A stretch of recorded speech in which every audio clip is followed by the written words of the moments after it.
Hey guys, this is Francesco Thompson of the Osprey Way Business Podcast. Thanks for checking out this vlog video. I want to talk about people that want to know about podcasting. And the title of this episode, that is on the ospreyway.com. My blog is episode 63, titled So You Want to Start a Podcast. And I'm 64 episodes into it on iTunes, and I can tell you that my best advice to you would be that if you want to start a podcast, you have got to be willing to do a few things. Number one, you have to be willing to be committed. And you have to be willing to persevere and show up and be committed to the times and the days that you launch your podcast. A lot of people, they think that podcasting sounds sexy and all that, and it's great. It's fun. Podcasting allows you to reach an audience that would not normally read but prefer to listen. Entrepreneurs like myself, we prefer audiobooks. Maybe you can relate to that. Audiobooks are great. And so that's why podcasting is so powerful. Whatever you want to talk about, whether it's a niche or whatnot, dial down on that niche. Know who you're speaking to. And if you don't know, like I still don't quite frankly know exactly who's listening. I don't know their demographics, like their age, their gender, where they live, things like that.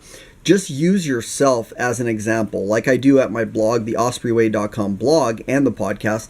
I write for myself, and I feel that that's the best way to do it, because if I write what I like, what I love, I should say, then somebody else is going to like that, and that's the best way to do it. But you have to be consistent if you want to start a podcast. I do a 5-day-a-week podcast, Monday through Friday, while I run my full-time business, other business. And it's a challenge, but you got to show up and not just show up on the days you say. Even if you do it one day a week, that's fine. If you say you're going to do it on Thursdays, be there and have your podcast uploaded on iTunes, Stitcher, and all these other places, TuneIn Radio, on time, on the day that you say you're going to launch. That is key. That's where a lot of people get stuck. Another thing to consider is that you have to come prepared. You have to bring value. Don't just show up and try to wing it. You can, right now I'm winging it because I'm just talking from the heart. But my podcasts are much more researched.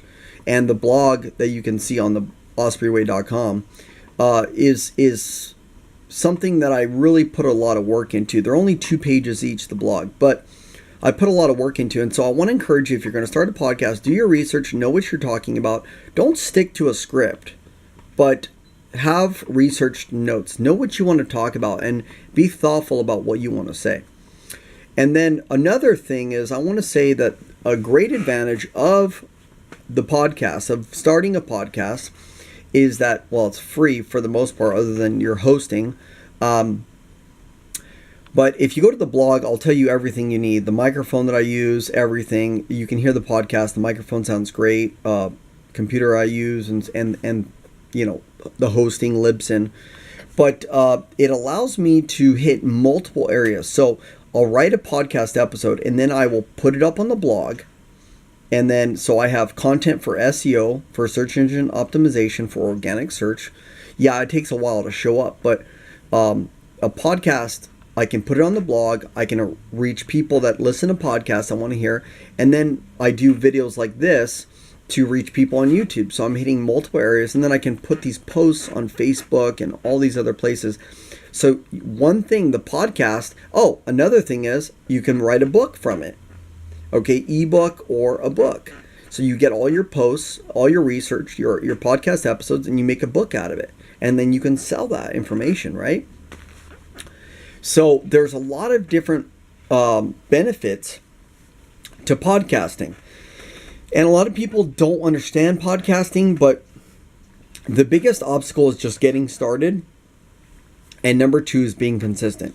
And so if you're going to do it, make sure that you're all in, okay, and that you're committed to this. Because if you're not committed, then it will never work, okay? And I'm in the trenches. I'm on episode 64, and I haven't seen the traction that I want yet. But it's all about thinking long term. That's how I think as an entrepreneur, and that's what we teach at theospreyway.com, to be like a sound investor. Okay, episode 47, titled The Great Investor, I talk about this, about being a long-term investor, an emotionally controlled investor, and a proactive investor. And what I mean by investment is investing in your business, thinking long-term, not being swayed by people not jumping on your product right away, and not allowing yourself to feel entitled and victimized when people aren't so crazy about your product. Adapt, change, always think long-term, and you'll be okay. All right, so that's going to do it for this vlog episode. Check out my blog at theospreyway.com or listen to my podcast, The Osprey Way Business Podcast. This is Francesco Thompson. Thank you so much for checking out my video. Take care.